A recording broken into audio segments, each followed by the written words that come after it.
చివరి ముఖ్యమంత్రి సమైక్య రాష్ట్రానికి కిరణ్ కుమార్ రెడ్డి గారు. ఆయన చేసిన అవమానాలు అయితే ఇన్ని కావు. ఆయన టీవీ కాడ పోవడం, అంధకారం అయితే అని చెప్పడం, రకరకాలు చెప్పడం చివరికి పరాకాష్ఠగా ఇదే శాసనసభకు బట్టి విక్రమార్క గారు డిప్యూటీ స్పీకర్ ఉన్నారు అధ్యక్ష. శ్రీధర్ బాబు గారు కూడా మంత్రి ఉన్నారు ఆ రోజు. ఇంకా చాలామంది మంత్రులుగా ఉన్నారు. ఇదే బెంచీలలో కూర్చో ఉన్నారు. నేను నిలబడ్డ సీట్లో ఆయన నిలబడి తెలంగాణకు ఒక రూపాయి కూడా ఇవ్వను, ఏం చేసుకుంటారో చేసుకోపోండి అని మాట్లాడితే ఒక్క కాంగ్రెస్ నాయకుడు, ఒక ఎమ్మెల్యే, ఒక మంత్రి లేచి అట్టెట్లంటారండి అని అడగలేదు అధ్యక్ష. మౌనంగా బెల్లం కొట్టిన రాళ్ళలేక కూర్చున్నారు తప్ప ఒక్క మంత్రి కూడా లేచి అడగలే. మీరు అట్టెట్లంటారండి, మీరు సమైక్య రాష్ట్రానికి ముఖ్యమంత్రి అని చెప్పి అడిగేటువంటి సాహసం కూడా కనీసం చేయలే. ఇది ఫ్యాక్ట్ కదా.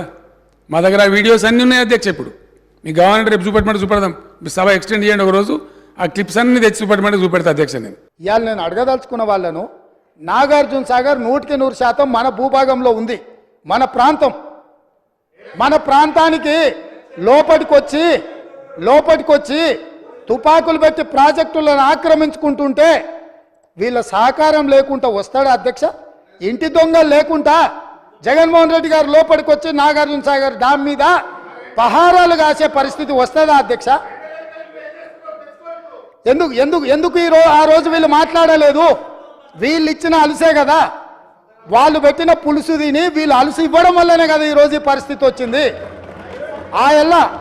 ఆయల్లో రాయలసీమకు పోయినప్పుడు కల్వకుంట్ల చంద్రశేఖరరావు గారు, ఈనాటి మంత్రి శ్రీమతి రోజా గారు పెట్టిన రాగి సంకటి రొయ్యల పులుసు తిని రాయలసీమను రతలాలసీమను చేస్తా అని చెప్పి మాట ఇచ్చి బేసిన్లు లేవు, బేసిజాలు లేవు, మీరు కొట్టుకపోండి అన్నాడు.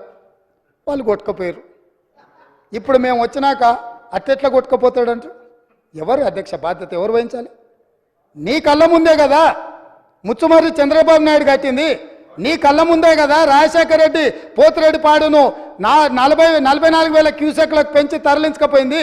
నీ కళ్ళ ముందలనే కదా నీ ఇంట్లో పంచపక్ష ప్రమాణాలు జగన్మోహన్ రెడ్డి గారికి పెట్టి జీవో నెంబర్ 203ను నీ ఇంట్లోనే పునాదులేసి రాయలసీమ లిఫ్ట్ ఇరిగేషన్కు ప్రగతి భవన్లో కేసీఆర్ గారి డైనింగ్ టేబుల్ మీద పునాది రాయబడ్డది. దానికి పునాది రాయేసింది మీరే కదా. అవన్నీ కూడా ఉన్నాయి. ఇక బీజేపీ అధ్యక్ష వీళ్ళు ఇట్లా అంటే బడేమియాతో బడేమియా చోటేమియా సుబానల్లా అన్నట్టు వీళ్ళది కదా. అంటే బీజేపీ ఒక్క ఓటు 2 రాష్ట్రాలు అని కాకినాడలో తీర్మానం చేసిండ్రు. అయిపోయింది, ఇక గడకెక్కింది, అయిపోయింది. చంద్రబాబు నాయుడు ఎన్డీఏ కన్వీనర్ అయ్యిండు, వాజ్పేయి ప్రైమ్ మినిస్టర్ అయిపోయిండు, అంత జరుగుతూ ఉంది. డిప్యూటీ ప్రైమ్ మినిస్టర్గా హోమ్ మినిస్టర్గా ఉన్న ఎల్కే అద్వానీ గారు వచ్చి హైదరాబాదే తెలంగాణ ఎందుకండి అని హైదరాబాద్లో స్పీచ్ ఇచ్చిపోతారు అధ్యక్ష. 3 రాష్ట్రాలు కొత్త ఏర్పాటు చేసినారు అదే ఎన్డీఏ, కానీ కాకినాడ తీర్మానం కాకెత్తుకొని పోయింది. ఎన్డీఏ తెలంగాణ చేయలే. జార్ఖండ్, ఛత్తీస్గఢ్ వగైరా రాష్ట్రాలు చేసిండు కానీ చేయకపోగా ఇంకా మీకెందుకని తెలంగాణ అనే మాటలు మాట్లాడి బీజేపీ పార్టీ కూడా తెలంగాణను కించపరిచింది అధ్యక్ష. చాలా మనసు బాధ దుఃఖంతో వాటన్నిటిని భరించుకుంటూ ఏది ఏమైనా సరే చివరిదాకా పోరాడాలని ఒక తెగువతోని మేము పోతా ఉంటే ఆయన ఒక ఆయన పెద్ద ఆయన ఇప్పుడు లేరు కానీ పీసీసీ ప్రెసిడెంట్ ఒక ఆయన ఉండే అధ్యక్ష సత్యనారాయణరావు గారు అని చెప్పి, మీకెక్కడదా మీరు మాతో గెలిచారు, మీ బతుకా మీ లెక్కన మీద ఒక పార్టీ అని మాట్లాడితే నాకు పౌరుషం వచ్చి నేను రాజీనామా చేసిన అధ్యక్ష కరీంనగర్ ఎంపీగా. అనేక ప్రయత్నాలు చేసినారు నన్ను రోగొట్టడానికి, వీళ్ళు చెయ్యని ప్రయత్నం లేదు. 100 కోట్లు ఖర్చు పెట్టి చాలా భయంకరమైన కథలు చేసి ప్రయత్నాలు చేసినారు. కానీ ప్రజలు, కరీంనగర్ జిల్లా ప్రజలు వీళ్ళ చెంప మీద చిల్లన కొట్టినట్టుగా నన్ను 2.5 లక్షల మేరతో గెలిపించి ఎస్ మా తెలంగాణ మాకు కావాలి అనే మాట వాళ్ళు చెప్పారు అధ్యక్ష.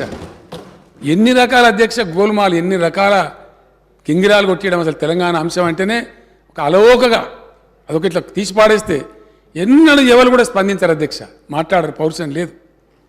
ఇదే సభలో నేను అక్కడ ఒక ఒంటరిగా ఎమ్మెల్యే ఉంటే ఆ రోజు టీఆర్ఎస్ ఎమ్మెల్యేగా గెలిచి వచ్చి ఉద్యోగాల మీద మాట్లాడుతుంటే మళ్ళీ గోల్మాలు చేయాలిగా. మళ్ళీ పిల్లలందరూ లేస్తున్నారు, అడుగుతున్నారు కేసీఆర్ ఎక్కడ పోయినా 1000 కొద్ది మంది వస్తున్నారని చెప్పి గిరిగిలాన్ కమిటీ అని నోటీస్ చంద్రబాబు నాయుడు గారు. నిన్న మళ్ళీ కమిటీ మీద కమిటీ, మళ్ళీ గిరిగిలాన్ కమిటీ ఏందా బాబు? గిరిగిలాన్ కమిటీ ఎందుకే? కూతవేడు దూరంలో ఉంది సెక్రటేరియట్. 5 గంటలకు పోదాం, మన ఇద్దరం గేట్ కాడ అటోటిలో నిలబడదాము, ఒక ఆనకపాయ చేతులు పడుకుందాం చెరొకటి, వెళ్ళిన నెల ఇది ఏంద్రా అని అడుగుదాము. ఆనపకాయ అనోడు తెలంగాణడు, సొరకాయ అనోడు ఆంధ్ర, ఇంకేమున్నదా? దీనికి ఒక కమిటీయా? ఇంత దూరం కూడా మాట్లాడాల్సిన అవసరం ఏర్పడదు అధ్యక్ష. ఇది సత్యం. నేను ఇదే సభలో మాట్లాడిన అధ్యక్ష, అక్కడ కూర్చొని నిరంజన్ రెడ్డి గారు కూర్చున్న ప్లేస్లో కూర్చొని ఇదే సభలో ఈ మాట చెప్పాల్సిన పరిస్థితి.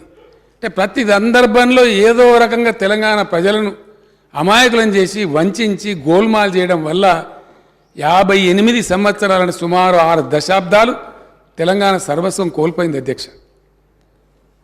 ఇంత భయంకరమైన పరిస్థితులు అధ్యక్ష. ఆకలి సావులు, ఆత్మహత్యలు, వలసలు, కరెంటు కోతలు, అనేకమైనటువంటి బాధలకు 20-30 ఎకరాల భూమి ఉన్న రైతులు కూడా నల్గొండ జిల్లా, మెదక్ జిల్లా నారాయణఖేడ్ ప్రాంతం నుంచి, మహబూబ్ నగర్ నుంచి హైదరాబాద్లో వచ్చి ఆటో రిక్షాలు నడిపిన పరిస్థితి అధ్యక్ష. ఇంత దయనీయమైన పరిస్థితి మనందరం దానికి సాక్ష్యమే. నేను పునశ్చరణ చేయాలని చెప్పి చేస్తూ ఉన్నా. ఇవాళ కథ ఏంది, ఇవాళ పరిస్థితి ఏంది అనేది ఈ రకంగా కూడా అనేక రకాల కార్యక్రమాలు జరిగినాయి. కృష్ణానది జలాలు మహారాష్ట్ర, కర్ణాటక దాటి మహబూబ్ నగర్ జిల్లాలో జూరాల నుంచి పాలమూరులో, కలంపూర్లో ఎంటర్ అయి తుంగభద్ర నదిలో వచ్చే నీళ్లు, తుంగభద్ర నుంచి వచ్చిన సుంకేశ్లకు వచ్చిన నీళ్లు, సుంకేశ్ల నీళ్లు, జూరాల నీళ్లు కలిసి ప్రయాణమై పాలమూరు జిల్లా నుంచి మొదలై రాయలసీమలకు పోయి నంద్యాల నుంచి తిరుక్కొని శ్రీశైలం ప్రాజెక్టు మీదకి వచ్చినప్పుడు, శ్రీశైలం ప్రాజెక్టు కొంత తెలంగాణలో ఉంటే కొంత ఆంధ్రాలో ఉంది అధ్యక్ష. అంతకుముందు ప్రాజెక్టు లేవు. అంతకుముందు పోతిరెడ్డిపాడు 11,000 క్యూసెక్స్ ఉండే, అది 44,000 క్యూసెక్స్కి పెరిగింది. అంతకుముందు లేని రాయలసీమ లిఫ్ట్ ఇరిగేషన్ ఇవాళ 8 టీఎంసీలు తరలించడానికి లిఫ్ట్ ఇరిగేషన్లు కట్టినరు. ముచ్చుమరి నుంచి 1/2 టీఎంసీ కట్టిరు అధ్యక్ష. మొత్తం 12.5-13 టీఎంసీలు పర్ డే. ఒక్క నెల రోజులు మనం కళ్ళు మూసుకుంటే శ్రీశైలంలో బురద కూడా ఉండదు అధ్యక్ష. రాయలసీమ లిఫ్టు 797 ఎఫ్ఆర్ఎల్ దగ్గర కట్టిరు అధ్యక్ష. కుండ ఇట్లుంటే కుండకు సైడ్కు పొక్క పెట్టలే అధ్యక్ష, కింద పెట్టిండు. కింద వీళ్ళు పిలిచి పంచపక్ష ప్రమాణాలు వీళ్ళు పెట్టిండ్రు. జగన్మోహన్ రెడ్డి వీళ్ళ కింద బొక్క పెట్టిండు అధ్యక్ష.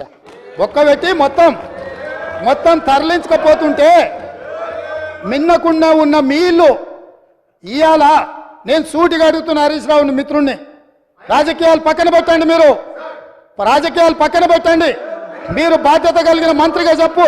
ఇవాళ రాయలసీమ జిల్లాలో ఉన్న మీ అవకాశం వచ్చినప్పుడు స్పీకర్ గారు అనుమతి తీసుకొని మీ అవకాశం వచ్చినప్పుడు తప్పకుండా చెప్పదు. I'm not yielding. నీకు ఇస్తాడు మైకు స్పీకర్ గారు, నేను కాదు ఇవ్వాల్సింది. స్పీకర్ సార్, ఇవాళ మన భూభాగంలో ఉన్న నాగార్జున సాగర్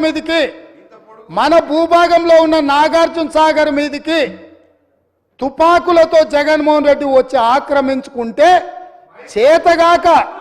చేతగాని సన్నాసులాక ఇక్కడ ప్రభుత్వం చూస్తుంటే, ఇవాళ రాయలసీమలో ఉన్న ప్రాజెక్టుల నుంచి నీళ్లు తరలించకపోతుంటే ఎవరు అడ్డుకోవాలి అధ్యక్ష?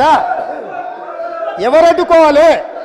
ఒక్క పక్కన వాళ్ళు ప్రాజెక్టులు పూర్తి చేసుకుంటుంటే వీళ్ళు ఇక్కడ ఆనాడు కోమటిరెడ్డి వెంకటరెడ్డి గారు కొట్లాడి నల్గొండ జిల్లాలో ఉన్న ఫ్లోరైడును అక్కడి బాధితులను ఆదుకోవడానికి ఎస్ఎల్బిసి ప్రాజెక్టు మంజూరు చేయించి 42 కిలోమీటర్ల tunnel Rajiv Gandhi tiger reserve ఫారెస్ట్లో పర్యావరణ అనుమతి లేకపోతే టన్నెల్ బోర్ మిషన్ తోటి ఆ గుట్టను తొలిసి నీళ్లు దేవాలని 42 కిలోమీటర్ల టన్నెల్ని మొదలు పెట్టించి 2014 వరకు 32 కిలోమీటర్ల టన్నెల్ కొట్టింది అధ్యక్ష.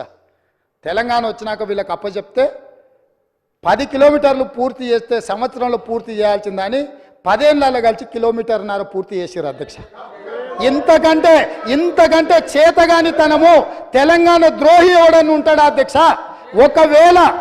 ఒకవేళ ఆ ప్రాజెక్టు పూర్తయిన ఉంటే నల్గొండ జిల్లాలో 3,64,000 ఎకరాలకు గ్రావిటీ ద్వారా నీళ్లు వచ్చే ప్రాజెక్టును పడావు పెట్టి ఈరోజు మీరు వదిలేసినందుకు ఇవాళ నల్గొండ జిల్లా రైతుల మీద మరణ శాసనం వాళ్ళు రాసిండ్రు అధ్యక్ష. అదేవిధంగా కల్వకుర్తి లిఫ్ట్ ఈనాటికి పూర్తి చేయలే. పాలమూరు రంగారెడ్డిలో 27,000 కోట్ల రూపాయలు ఖర్చు పెడితే గుంట భూమికి కూడా నీళ్ళు ఇవ్వలే.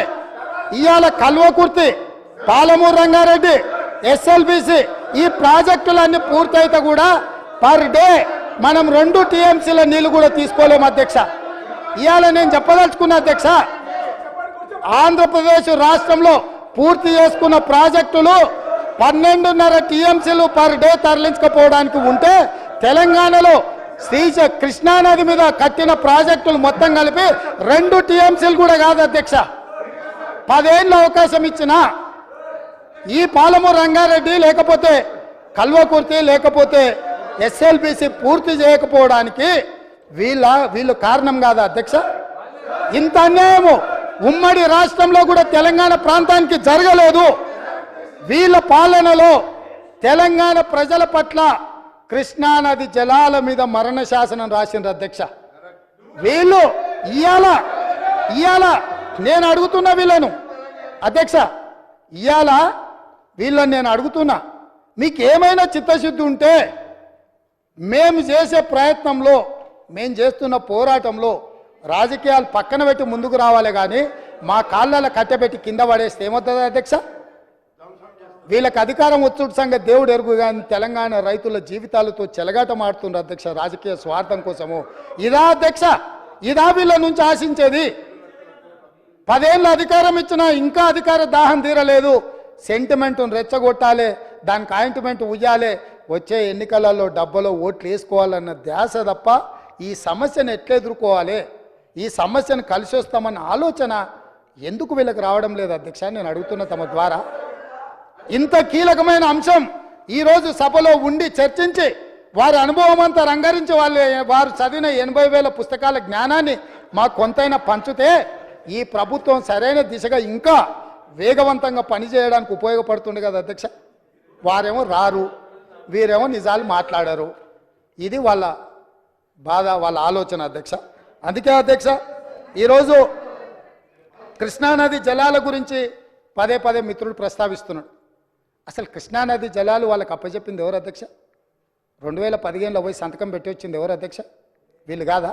పదాలు తెలియని పెదవులకు అమృతవాక్యం అమ్మ. సంతానలేమి సమస్యతో బాధపడుతున్న ప్రతి స్త్రీమూర్తి బాధను మేము అర్థం చేసుకోగలం. ఫెటినైన్ వరల్డ్ బెస్ట్ ఎంబ్రియాలజీ ల్యాబ్ మరియు జిల్ట్రిక్స్ అలారం సిస్టాన్ని మొట్టమొదటిసారిగా ఏపీ మరియు తెలంగాణలో ఈ నెల 9న ప్రముఖ సినీ నటి స్నేహ, స్పెయిన్ దేశానికి చెందిన international senior embryologist Javier Herrera గారు ప్రారంభించారు. ఈ శుభతరుణంలో రక్త పరీక్షలు, AMH test, RBS, semen analysis, ultrasound scan, follicle scan ఈ నెల 31 వరకు ఉచితంగా అందిస్తుంది. ఫెటినైన్ అంటే సంతానం, 49 అంటే సంతోషం.